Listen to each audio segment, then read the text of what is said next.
Let me introduce myself. I'm Ian Stehbens, and I'm a boy from Imbel. Born and bred there.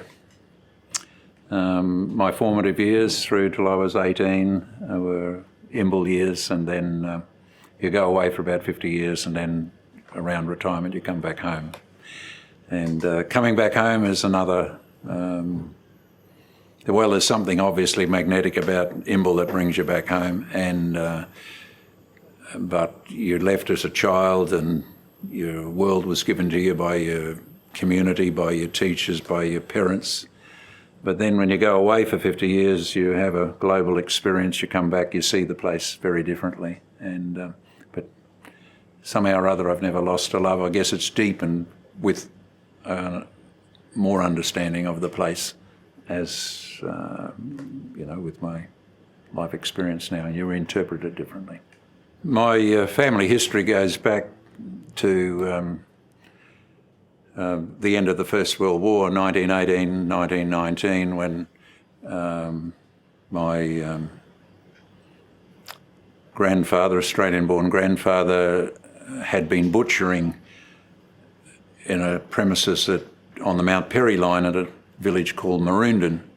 And after the war, it was realised that the Mount Perry line and Mount Perry mines weren't working, and it wasn't never going to be a prospect. So the owner of the buildings, when he returned from the war, had them holus bolus moved into Bundaberg, and grandfather's premises were taken away from him. So he began to say, well, what will I do now? And so he took himself off he heard there was some good timber in the top of the Brisbane Valley, so he took himself off with his horse team, heavy horse team, to Monsaldale in the top of the Brisbane Valley. And his wife, Kate, that's Bob Stehbens, and Kate Findlay, by that stage they had a couple of children. In fact, they had 3 children by that stage. And Kate was going to go with him under no circumstance was she letting her husband go without her. So the family went together, even though Bob had suggested that Kate might stay and look after her parents and so on, and he'd come back eventually. But he got to Monsaldale as a family. They lived there for just over a year in the freezing cold of the winter. They must have noticed it from Bundaberg to there. They didn't acclimatise too well, but Bob got to realise that there was timber and milling and stuff happening in Imbel over the range. So on his horse he rode over to Imbel and went back to Kate and said to Kate, it's civilisation over there, let's go. So they quit Monsaldale. We have some photos in the family of him and his horse team bringing logs down to the Monsaldale mill, and Dad loved to go back there a couple of times just to see where he started school, the year he had as a 4-year-old when he started school. He just loved walking to school with his hand in the muff of the school teacher who would walk past and take him, and this little fellow was going to school. So they put everything on the wagon, and the older sister rode the pony across, or the horse across, and the others were on the wagon with the team, and they came across to Imbel. On the way, in his ranging around there on his horses and so on, he connected with Yabba Station, and while at Yabba Station he had the opportunity of going and seeing Yabba Falls, and that changed his perspective and became a legend within the family, and a section of the falls are named after him because it was he that constantly talked about it. And by 1920 Yabba Falls got put into a scenic reserve, and I understand that Bob had a little bit to do with that, but it was mostly organisations in Brisbane, that National Parks Association or something or other, or the Royal Geographical Society or something, that did the lobbying. And through my childhood, Yabba Falls have always been a magnet, and in my adult life since returning back to Imbel, they've become a concern of mine, and I've become a local advocate for changing the management of the landscape around there. So my family came from there. Dad, grandfather built the big family home in Imbel. His first job was hauling sawn timber and on-forwarded logs from the main mill in Imbel to the railway, just doing that trucking business with his heavy horse team. And Dad joined him, and Dad became a saw doctor, and after the war became a mill manager. So that took me into the sawmilling industry and into the forestry. If I hadn't known that before, which I did, of course, but after starting school at Imbel, we then moved up to live at the mill, and in those years when I was 6 and 7, I'd come home from school, the men would knock off at 4:30, and I'd be waiting to get on the forklift at 4:30. As soon as they got off, Mr. Kerridge got off the forklift, home they went at 4:30, I'd be on there, and in that half hour prior to that, I'd been working out what timber had been stripped and stacked ready to move in the yard but hadn't been moved out by the forklift, and the 6-year-old would get on the forklift and take the timber out and stack it 3 metres high in the yard, all unsupervised, and did that pretty well every afternoon for a couple of years, and never had an accident, but that's life.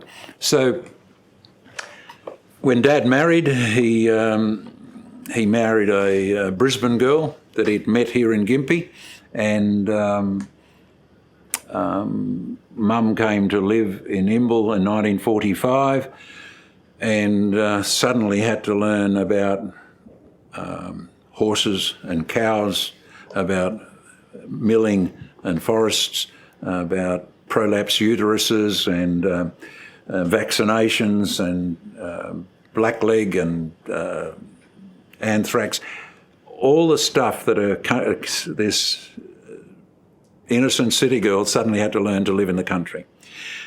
And one of the stories Mum reflects on, even though she's still alive at 100 now, she remembers there was an organisation called Country Women's Association, and she couldn't join it because she knew she wasn't a country woman.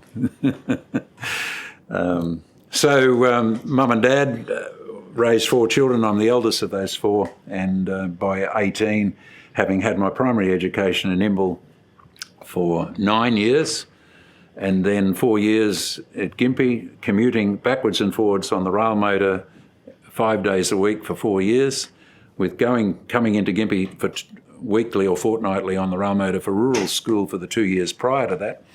I spent a fair bit of 6 years of my life just commuting between Imbel and Gympie on the rail motor. So there's not much I don't know about the valley in that process.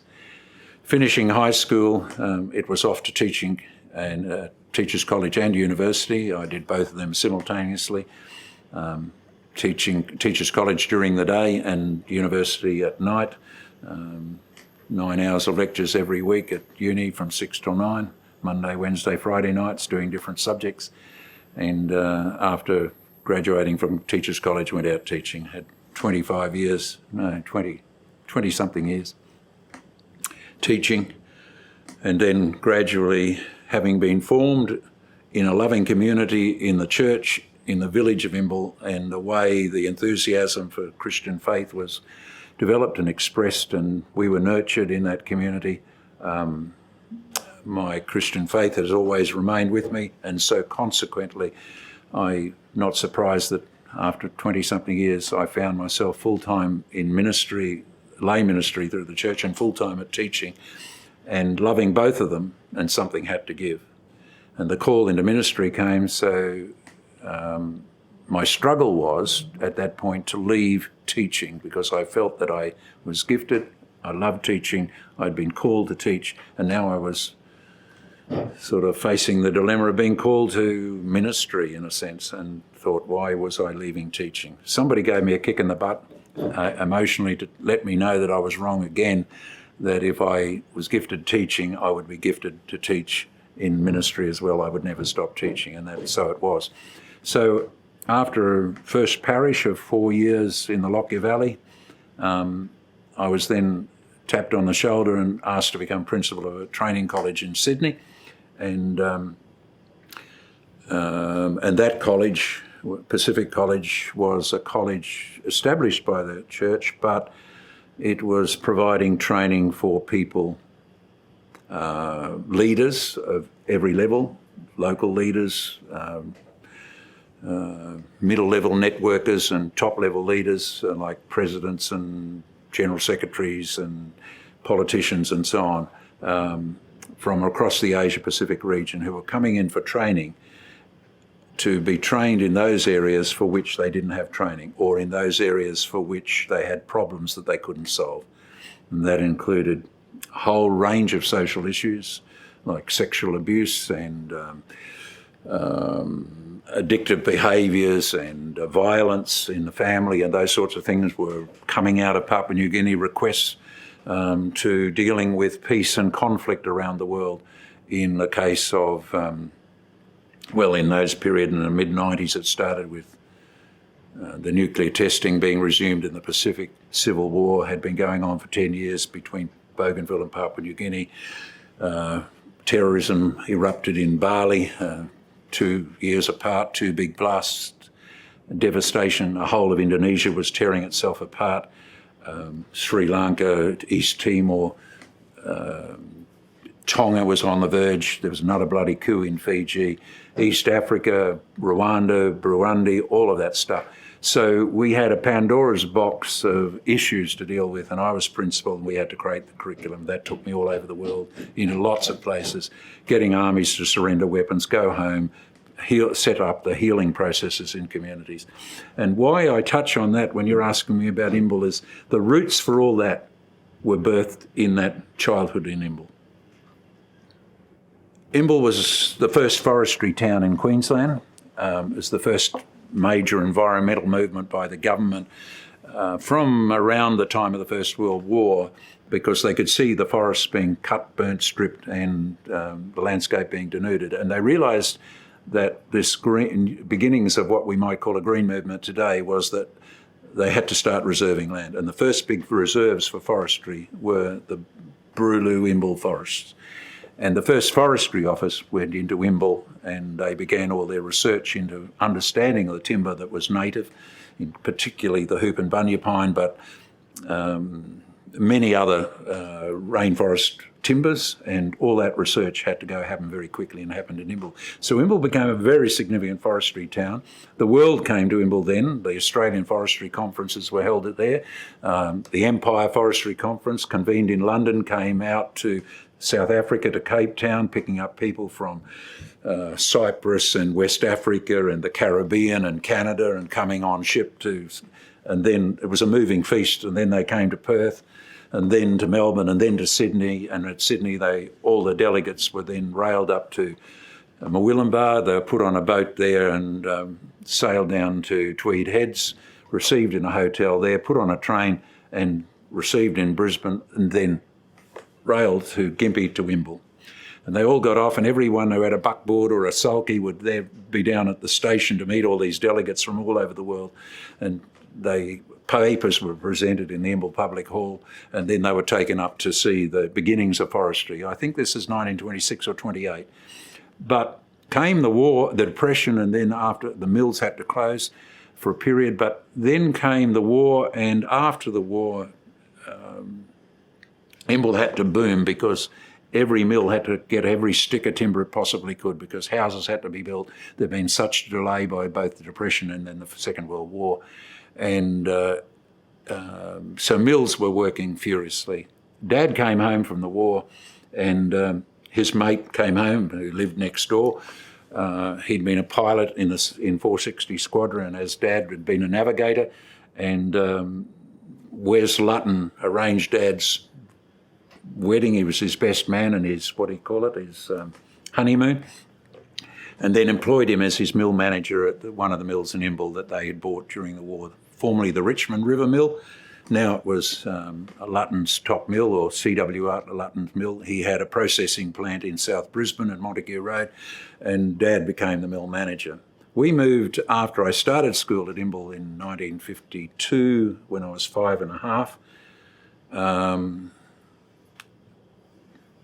In 53, 54, we'd gone to live at the mill.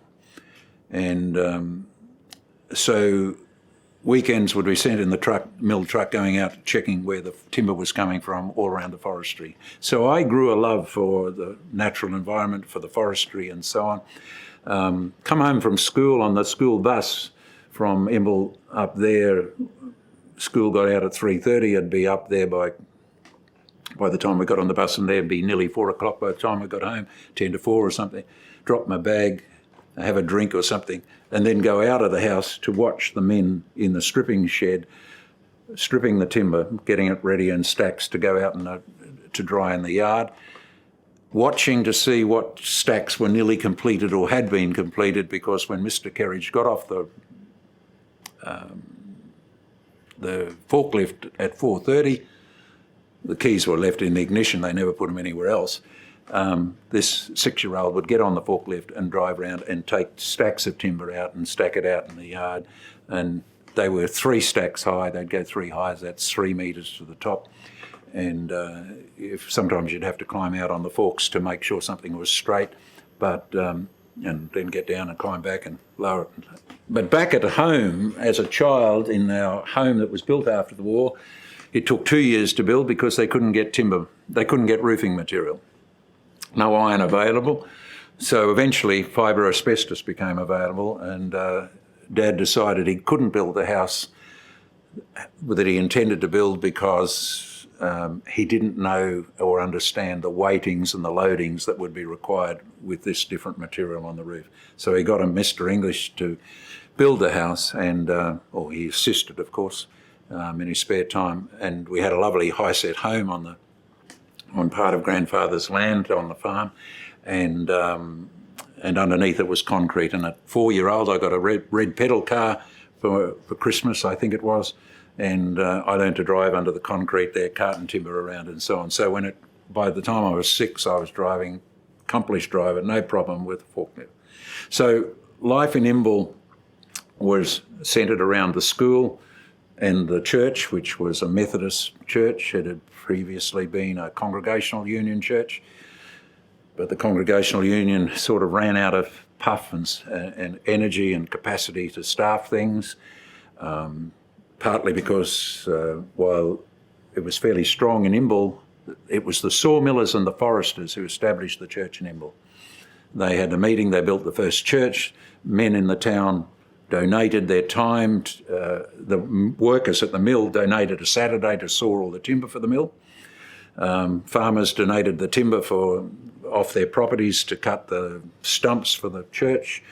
Mr. Manthe got the contract to split the crow's ash for the oily shingles for the roof, and it was a community thing. But that church was decided to build it in late 1918. I think the first meeting was November 1918, opened in April 1919, right at the peak of the 1919 epidemic or the pandemic, which was called the Spanish flu because it came out of the First World War, but Spain wasn't part of the First World War, so their media were able to talk about it, where everybody else's media was suppressed and couldn't talk about it. So though it wasn't a particularly Spanish problem, it was called the Spanish flu.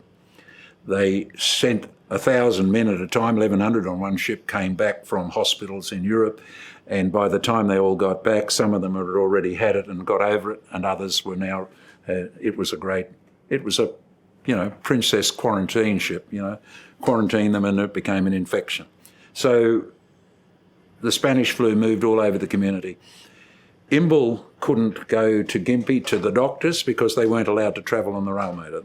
So it was shut down in 1919, and one health guy came to Imbel, Kandanga Imbel,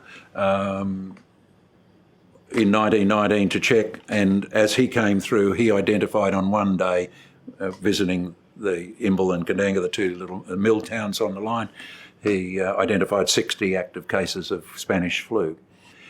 Now, I touch on that story because later on in my own life, I became an epidemiologist. Academically, I did epidemiology, which people now know what it is because we're in the middle of an pandemic, and epidemiology is the study and management of epidemics.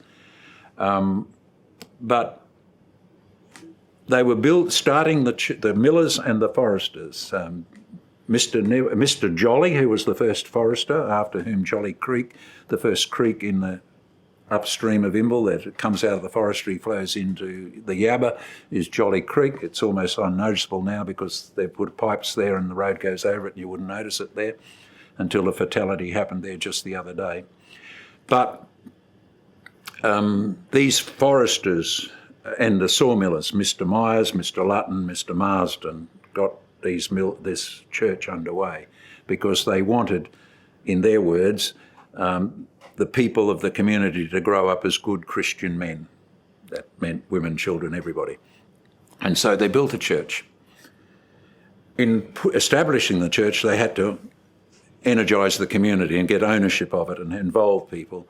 And so a team came mostly from Brisbane, Ipswich, to help the local community. And one of those guys went into the homes wherever this flu was and provided homeopathic treatment and probably, I assume, prayer as well.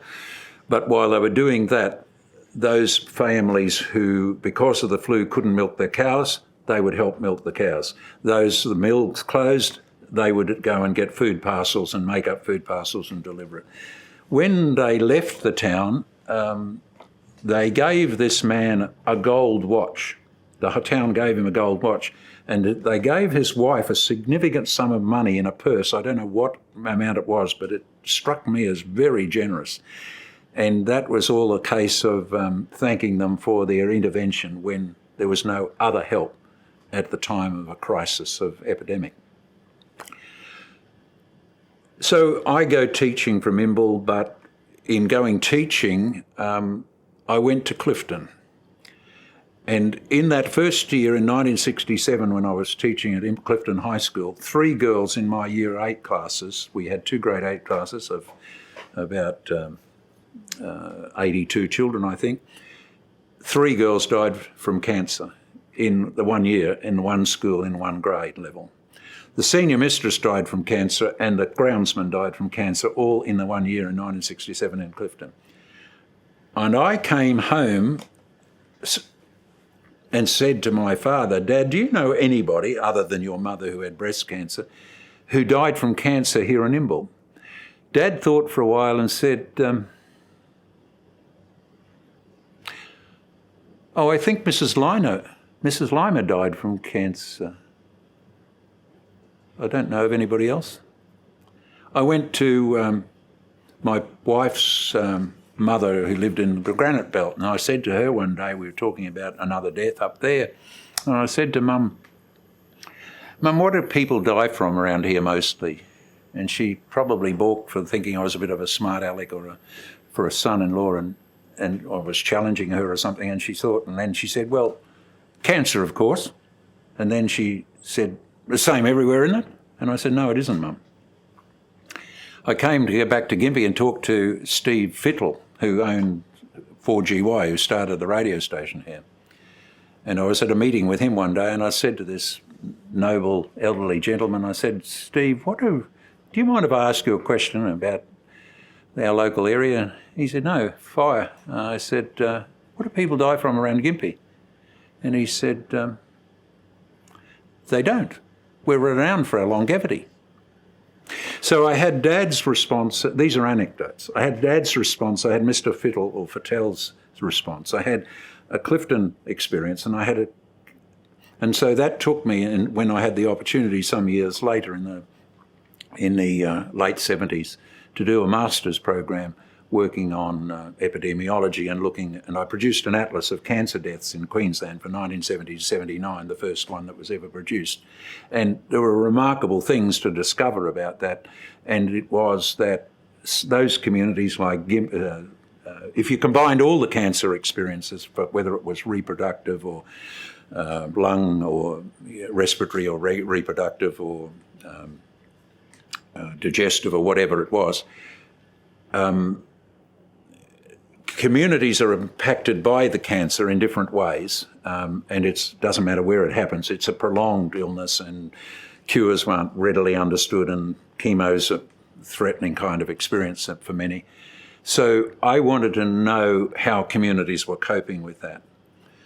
And looking at that, for example, places like Clifton did come out reasonably high, up in 100, what we'd say was around about 130 to 150 level, which is a 30-50% loading over and above the state mean.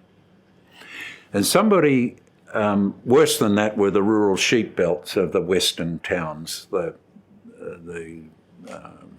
Cunnamullers and Augathellas, Julia Creek, Richmond, Longreach, Barcaldine, Blackall, Roma, Augathella, etc. That suite of urban centres in the sheep belt in those 70s had the highest experience.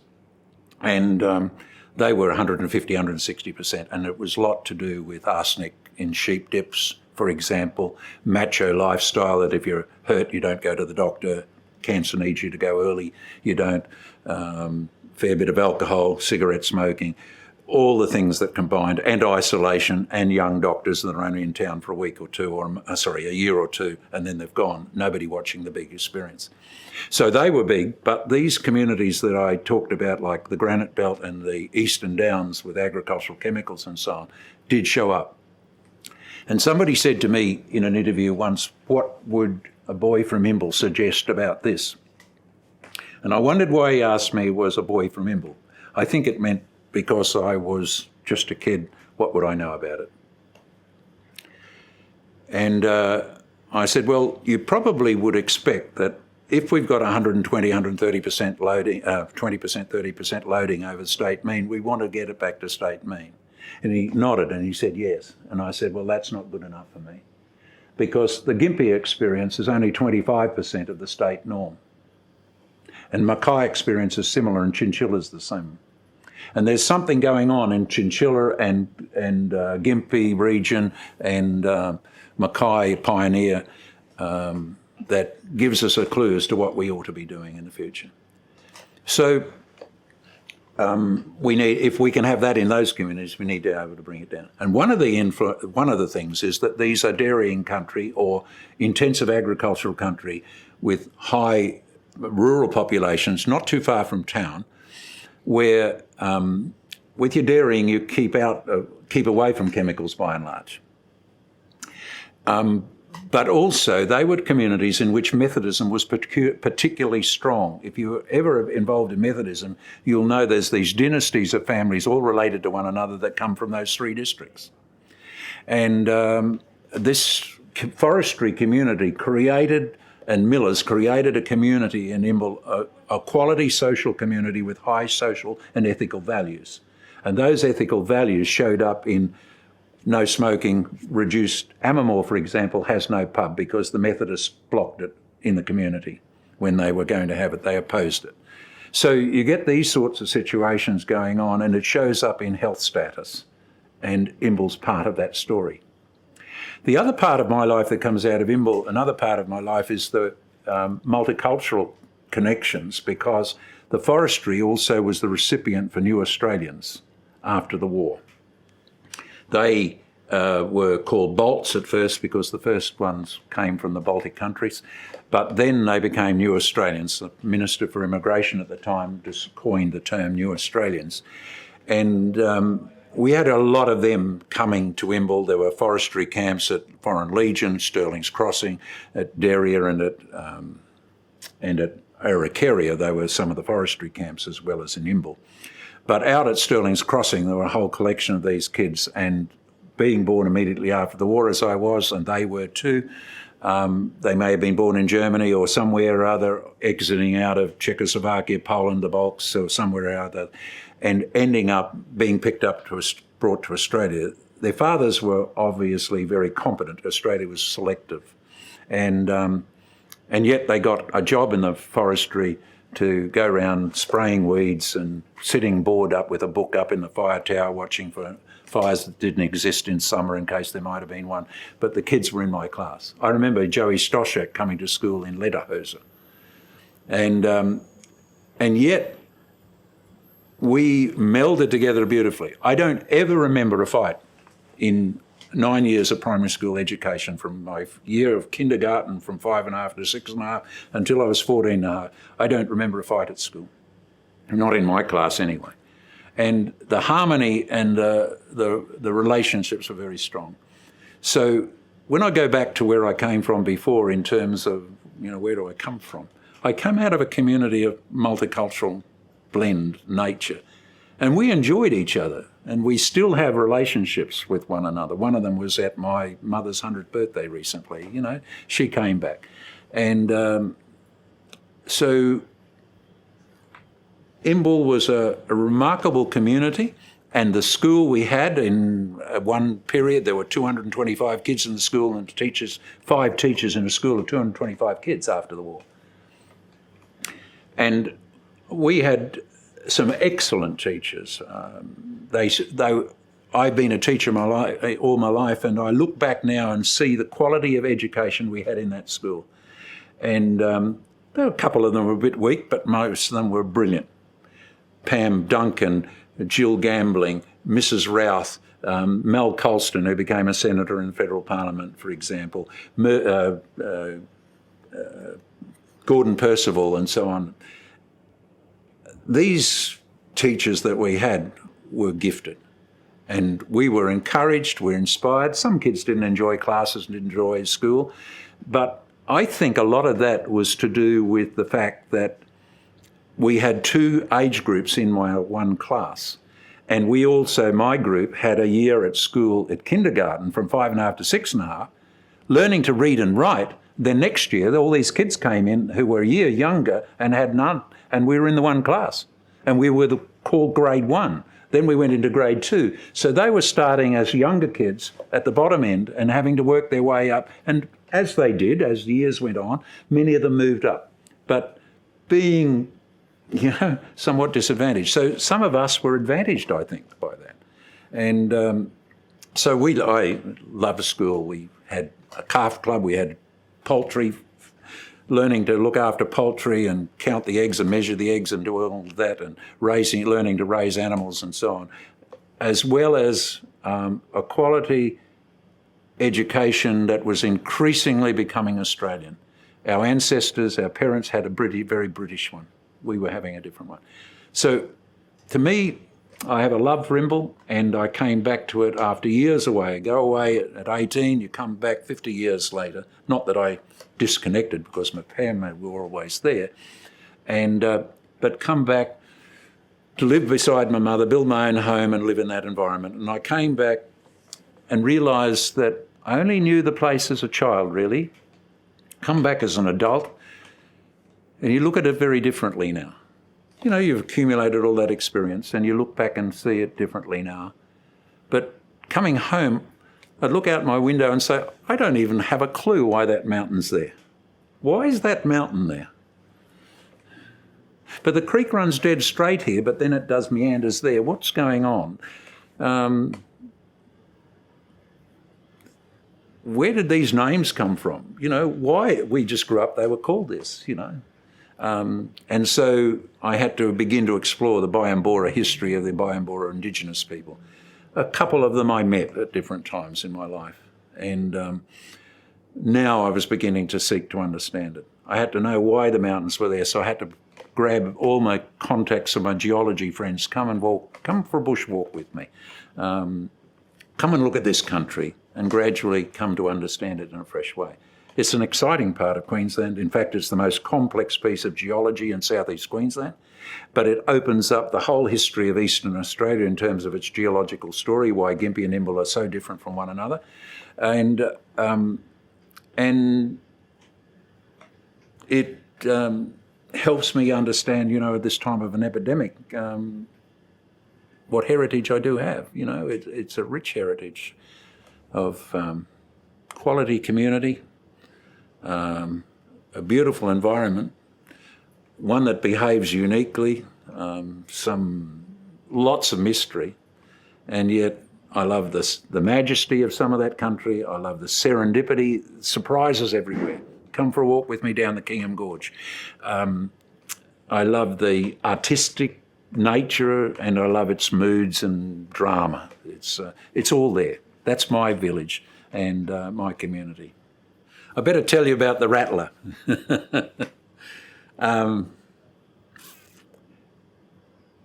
as a little boy, I would go down to, with my dad, down to the mill yard because there was timber always going out on the railway, or in the H wagons out of Imbil yard. There were logs, and there are photos in our house of a whole big log yard that grandfather, in part, along with many other teamsters, was responsible for putting timber there. So I knew the railway, and I don't know at what age it was. Probably when I was about 6, I got my first clockwork train set. And I'd spend hours there on that if I wasn't in my red car, pedal car under the house.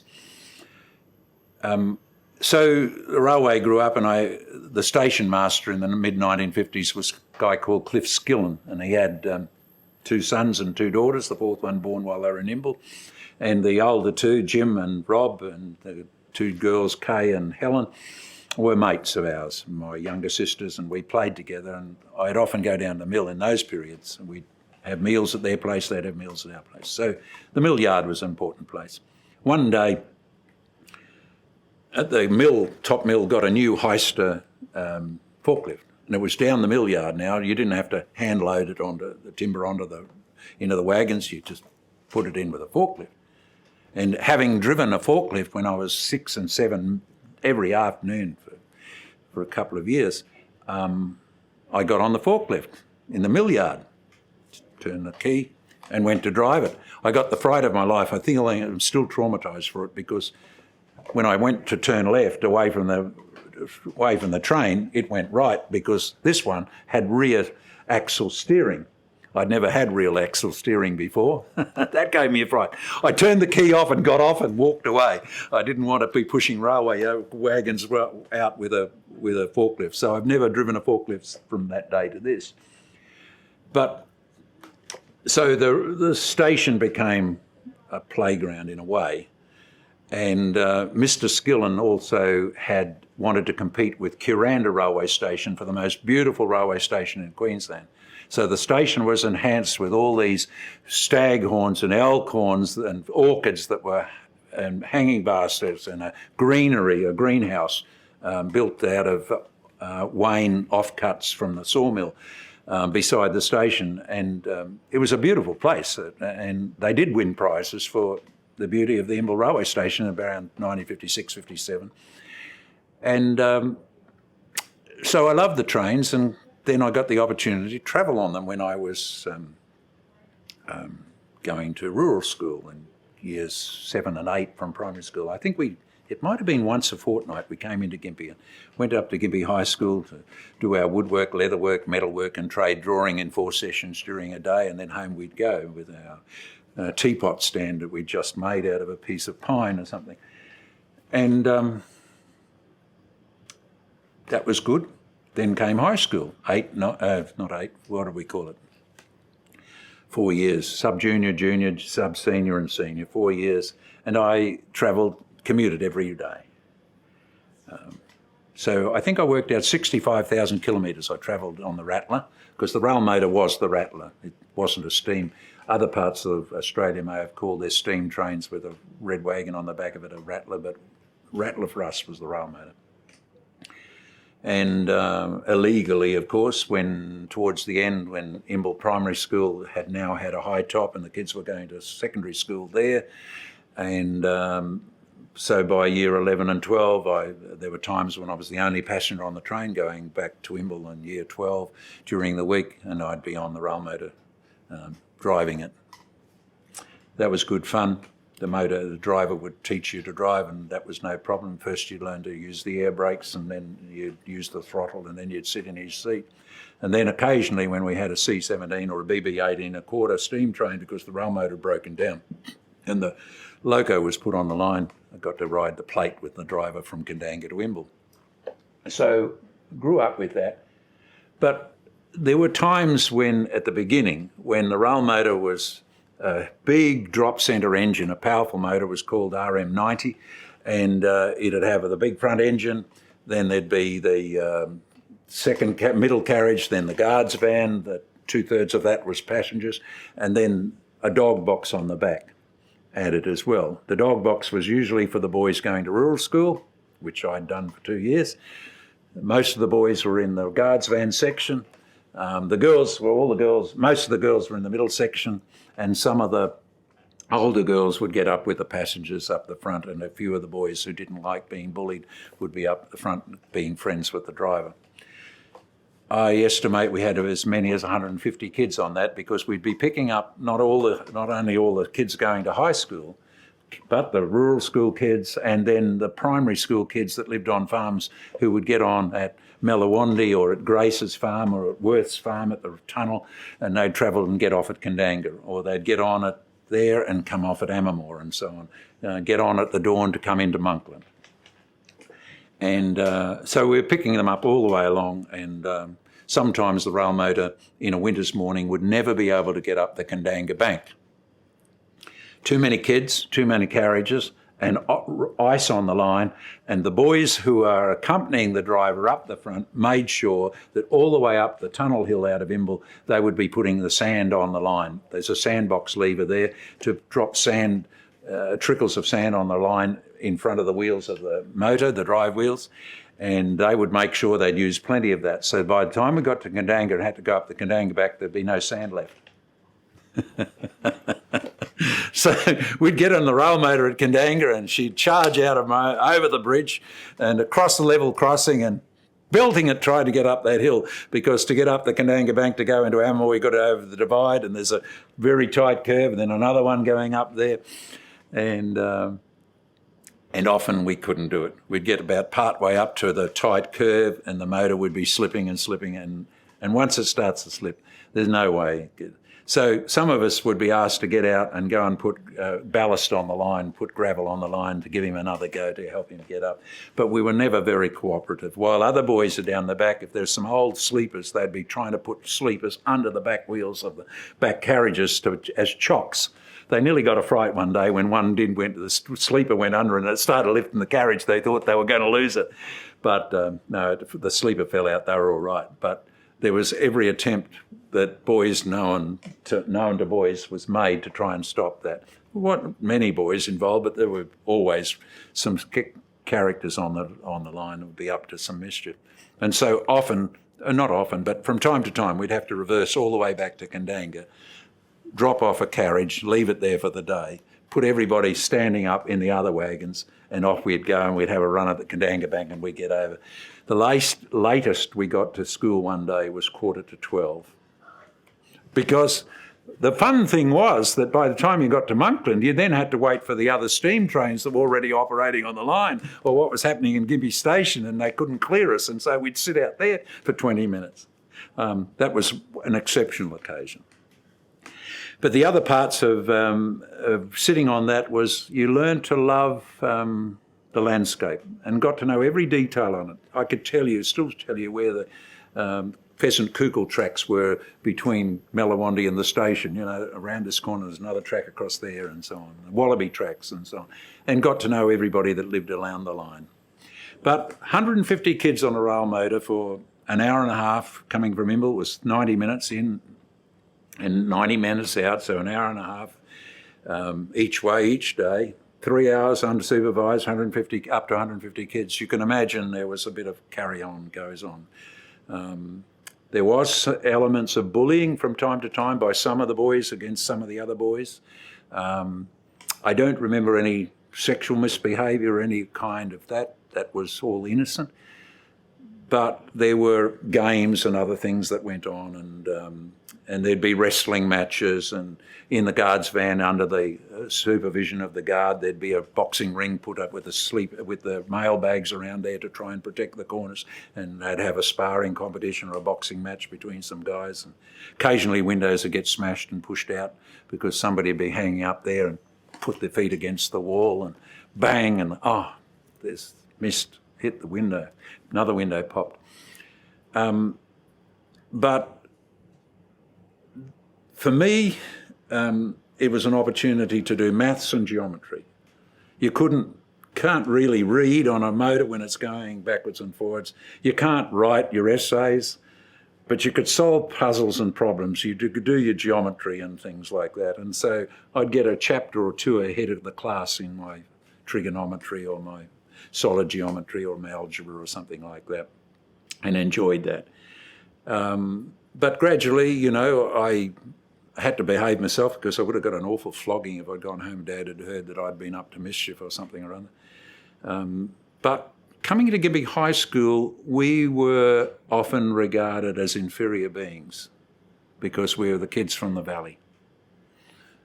And I could tell you the names of one particular teacher who'd yell at you or put you down by saying, you know, chairs weren't made for guys my size. The legs, I'd have to sit back like that on my chair to get comfortable at times in the classroom. Why do you sit on your chair at home? You sit on kerosene cases, you kids from the valley. You know, you get that kind of stuff bawled at you. But nevertheless, I had an academic motivation from primary school, had wonderful teachers, motivated by my parents, enjoyed school, and did well at high school. And it was a real pleasure to sort of have that opportunity. But I couldn't get involved in the school football team at school or anything like that, even though I'd been involved with our other kids in a star football team from Imbel in our primary years. But that's when athletics and long distance running became my forte, because I could do that on my own at home and come and compete. You didn't have to. And as I grew taller and thinner and longer, I discovered my cardiovascular system was pretty good, and I could run cross countries and win them at Gympie High, and as I did. But this is what came out of Imbel. And there were a lot of us who did well and went on and did, and many of the kids, unfortunately, in a way, our generation left the village because we couldn't get employment. Once you went to uni or teachers' college, there was no job for back in the town, in the village for you. So, you know, the best you could find in employment in Imbel in those days was, you know, get a job in a bank. And there's only one bank Johnny required in Imbel, and one bank in Imbel. What did you do? So, yeah, there was a social dynamic, and I understood what urbanisation was because I came out of Imbel. But your family were there, you were formed there, you loved the place.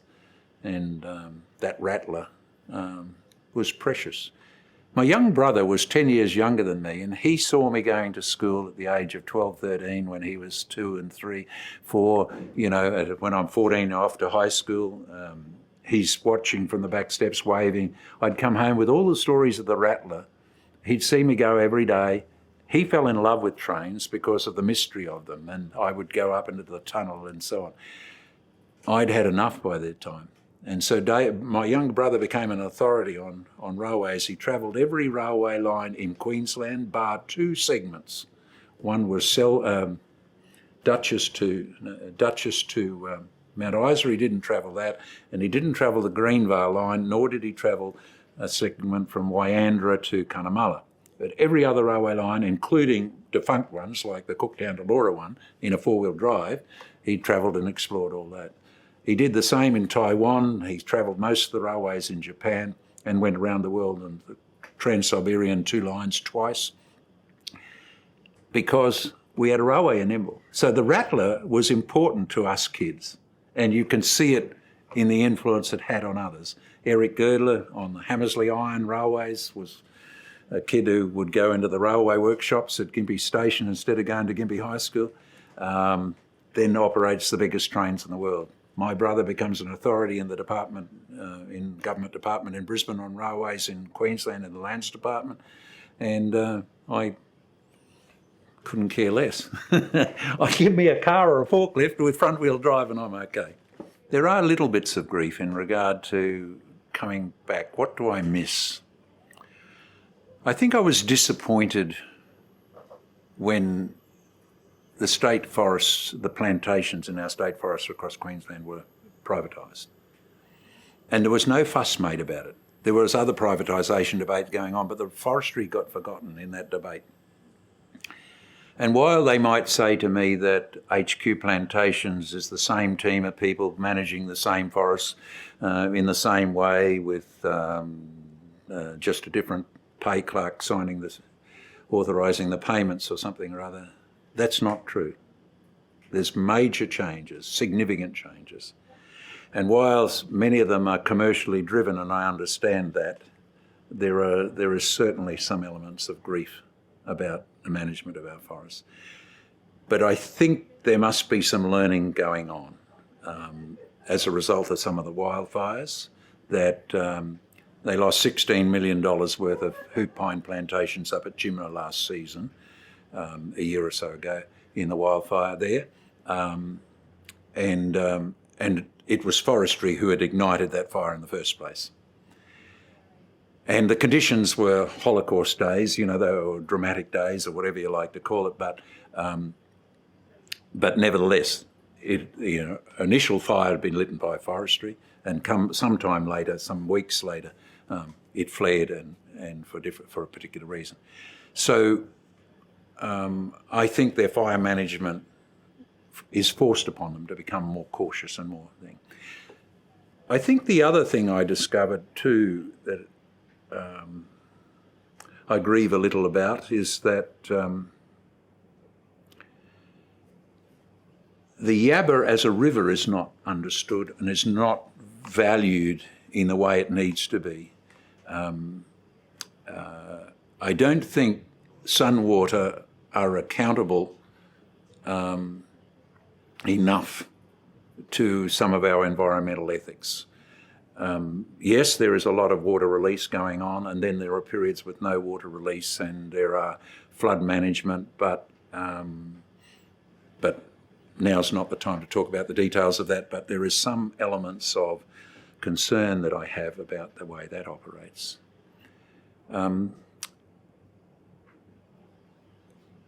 A personal grief is that my life was deeply impacted and empowered by my education at Imbel State School. Now, as education has moved and children don't just go to year 10 or to age 14 anymore, they're going to go till they're 17 or to finish senior, it means that children are drained out of Imbel into Gympie schools earlier and earlier now, so that the quality of education that many could have had in Imbel has to be accessed from away from the town. And I think the town, therefore, misses out on their contribution to the social fabric of it because their focus is somewhere else. Mine was too, but I was a commuter and I never lost that contact. But what we began in my generation of going on to do senior, weren't very many of us prior to my age group, but suddenly Gympie, our year 12, a year 11 year, whatever they call it today, there were 2 full classes, 45 each suddenly, and I think there were about 12 or 14 the year before us, a couple of years before. So things changed rapidly then and have continued to change. So I look at Imbel School today and think, not many kids wandering around there. They're missing out on something. Maybe they're getting a love of quality education, but there was something we had. The other element is that multicultural stuff that I had from, particularly because of the migrant population coming in through the forestry.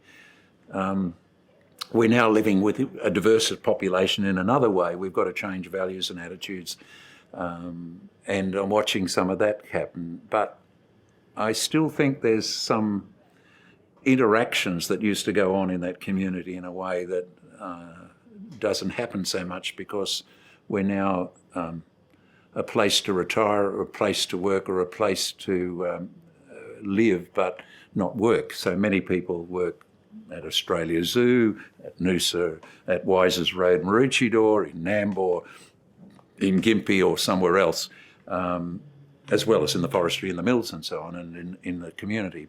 But it's a different community. We move through changing times. But we've revisited an epidemic which was there before in the memory of my parents, for example, but was significant in 2019, 2020, 2021 here in Gympie and in Imbel. What else do I miss about Imbel? I also noticed that for many people, Imbel sort of stops. You come to Imbel and then there's the forestry, as if there's nothing beyond it. There's all our wild ranges and our catchments and so on, of the Kingham and the Yabba and so on, and the Anti-Borgan and Sandy Creek, Little Yabba and Coon and Gibber Creek, all those catchments up beyond the forestry, and they've become conflicted space in the 50 years I've been away.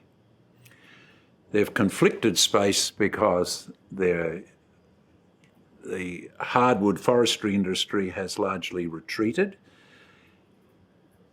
Grazing continues to go on there, but now four-wheel drives, off-road bikes, bow and arrow shooters, hunters, shooters, safari people, people on weekend recreation, camping at the dam, camping in Imbel, all of those people that come to Imbel to fill up our commercial coffers and enjoy our landscapes and love it.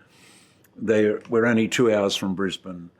We're only 40 minutes from Noosa. It means there's many different demands on that space. It's beautiful, it's awesome, it's challenging, it can't be underestimated, but it needs better management.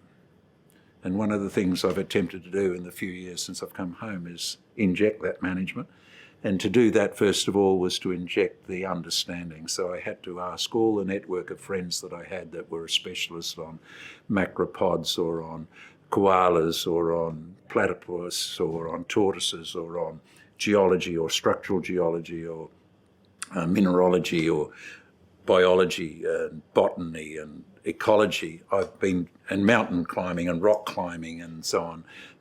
I've been inviting those sorts of people in, and we've been having some wonderful time exploring it, recording it, writing it up and discovering what's there. So I'm not bored in my retirement. Imbel gave me many interests and they're alive and well all around me now.